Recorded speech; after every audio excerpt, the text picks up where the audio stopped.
గుంటూరులో విద్యుత్ శాఖ ఏఈ కూచిపూడి రవిశేఖర్ ఇంటిపై ఏసీబీ అధికారులు దాడులు చేశారు.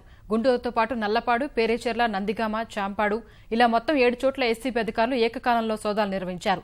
ఆదాయానికి మించి భారీగా ఆస్తులున్నట్లు ప్రాథమికంగా గుర్తించారు. గుంటూరు విద్యాధర్ నగర్, కృష్ణానగర్లో భారీ భవంతులతో పాటు పలుచోట్ల ఇంటి స్థలాలను కనుగొన్నారు. తనకున్న ఆస్తులన్నీ కష్టార్జితమని ఆరోపణలు ఎదుర్కొంటున్న విద్యుత్ శాఖ ఏఈ చెబుతున్నారు. నందిగామ, మన కొల్లూరు, తదుపరి మన గుంటూరు టౌన్లో వాళ్ళు స్నేహితులు. గుంటూరులో 5 చోట్ల.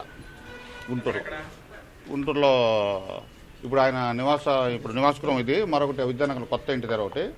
ఆయన ఫ్రెండ్స్ ఒక 2 ఉన్నారు. వాళ్ళు కూడా ఆడ విద్యానగర్ ఏరియాలోనే. తదుపరి ఆఫీసు, తదుపరి అత్తగారిళ్ళు, ఆయన స్వగ్రామం అత్తగారిళ్ళు నందిగామ, స్వగ్రామం కొల్లూరు. మా గవర్నమెంట్ లెక్కల ప్రకారం సుమారు ఇంతవరకు ₹1 కోటి పైగా అని గవర్నమెంట్ లెక్కల ఆధారం తెలుస్తుంది. బహిరంగ మార్కెట్లో అది మీరు అంచనా వేసుకోవాలి. దీంట్లో నా ఆస్తిలో ఒక్క ₹10 కూడా అక్రమ సంపాదన లేదు. నా తల్లిదండ్రులు కానీ మేమందరం చాలా ఉన్నత ఫ్యామిలీ నుంచి వచ్చిన వాళ్ళం, అందరం ఎంప్లాయీస్ము. అది మా మదర్ టీచర్, మా ఫాదర్ టీచర్, మా అత్త టీచర్, మా మామ టీచరు. మా కుటుంబంలో దగ్గరగా 35 నుంచి 40 మంది గవర్నమెంట్ ఎంప్లాయీస్ ఉన్నారు. They are very good personalities. నేను ఈ రాష్ట్రం కోసం కానీ ఇక్కడ కానీ సమైక్య రాష్ట్ర ఉద్యమంలో కానీ చాలా కష్టపడి పనిచేశాను. కొన్ని ఎలిగేషన్స్, కొన్ని శక్తుల వల్ల ఈరోజు కంప్లైంట్ తీసుకొని వాళ్ళు నా మీద ఎంక్వైరీ చేయడం జరిగింది.